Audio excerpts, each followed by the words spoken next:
Olá, aluno! Aqui é o professor Ricardo Balbio e hoje nós vamos conversar sobre o PET volume 3 do terceiro ano do ensino médio, referente às semanas 3 e 4. Ele vai falar de resistência elétrica, ele está dando continuidade às semanas 1 e 2. Então, nós fizemos inclusive um vídeo. É importante entender a matéria da semana anterior para entender essa. Se você não viu, então pause esse vídeo, veja o outro e depois venha para este daqui. E resistência elétrica, então, ele vai nos dar duas fórmulas para nos auxiliar a calcular a resistência elétrica. A primeira é essa, que é uma modificação daquela que a gente já viu, que é a V igual a R vezes I, só que nesse caso ele passa o I para o outro lado, isola o R, fica R igual a V dividido por I. Então, quanto maior o V, maior o R, quanto maior o I, menor o R. Então, R é diretamente proporcional a V, que é a minha tensão, por exemplo, a tomada de sua casa, que aqui em Belo Horizonte é 127 volts, e o I, que é a corrente elétrica dado em amperes. E a resistência com essa letra grega aqui em ohms. Normalmente, a tensão e a resistência são fixos, então é a tomada de sua casa, uma pilha, uma bateria, que tem aquele valor fixo, e o R é o valor do seu objeto que está sendo ligado. Um chuveiro, uma máquina de lavar, qualquer eletrodoméstico vai ter seu R específico. Então o I normalmente é que varia pela quantidade de coisas que eu liguei na minha fonte de tensão. E tem essa outra fórmula que é para você calcular a resistência a partir do material, mas ela só vai funcionar quando a gente está falando de fios. Então, além dos objetos da sua casa, cada um, né, eletrodomésticos, assim, cada um ter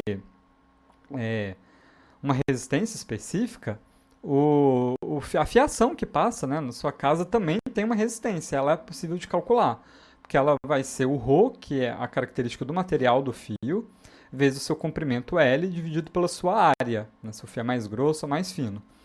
Veja que esse ρ, ele muda para cada material, né, que tem essa tabela. Então, por exemplo, o ferro é um material muito barato, porém o ρ dele é muito grande, a resistividade dele é muito grande.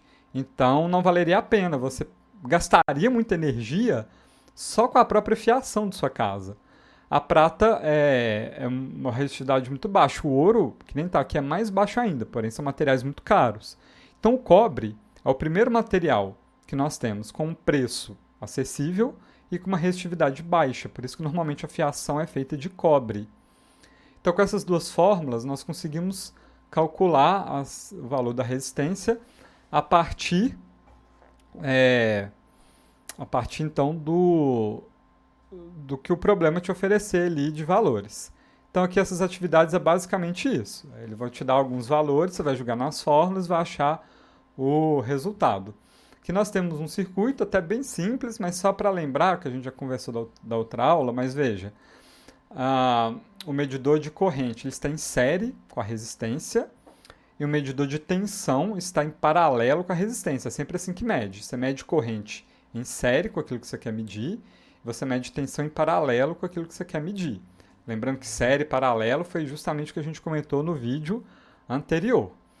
Bom, além desses comentários, eu trouxe também um simulador, que eu quero que vocês entrem, testem um pouco, entendam como é que ele funciona. Por quê? Porque vai ficar muito mais fácil de visualizar esse comportamento e a relação entre resistência, tensão e corrente. Então, vou pôr o link desse simulador na descrição desse vídeo. Veja que aqui nessa caixa vermelha é um medidor de corrente A e essa caixa azul, medidor de tensão V. Essa outra caixa aqui embaixo, ela é a sua fonte de tensão, né? Uma tomada, uma pilha, uma bateria.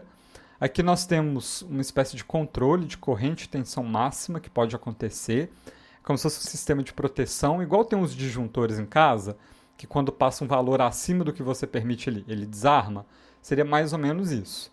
O que também vai mudar aqui, ó, na escala do medidor. Então a gente tem que ter uma escala legal para medir o que a gente quer.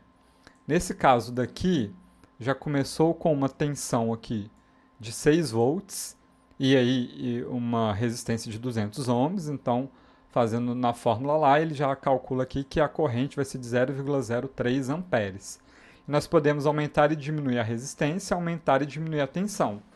Sempre que eu mudo um desses valores, a minha corrente vai mudar, porque está tudo conectado naquela fórmula. Então, se eu tenho fixo meu valor de tensão e meu valor de resistência, a minha corrente vai mudando.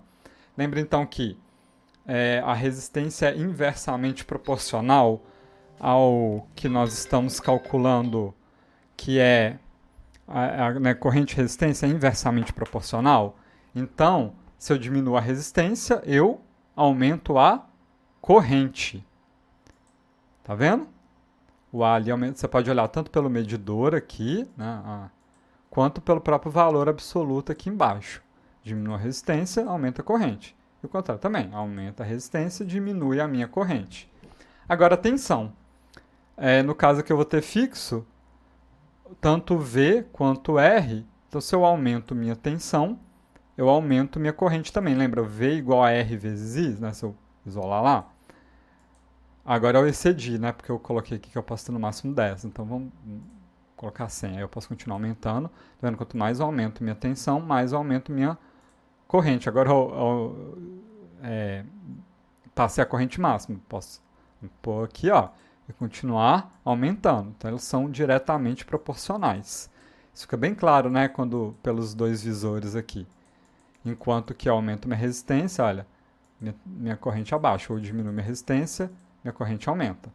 Então é isso que eu queria mostrar. Quero que vocês brinquem com esses valores, joguem na fórmula, confirmem aqui, para criar essa intimidade com a matéria mesmo. São contas simples, são fórmulas simples, né? Mas que é importante entender essa relação direta e inversamente proporcional. Então, muito bem. Se você é meu aluno e ainda estiver com alguma dúvida, me procure pelos meios oficiais de comunicação da escola. Se você não é meu aluno, seja bem-vindo.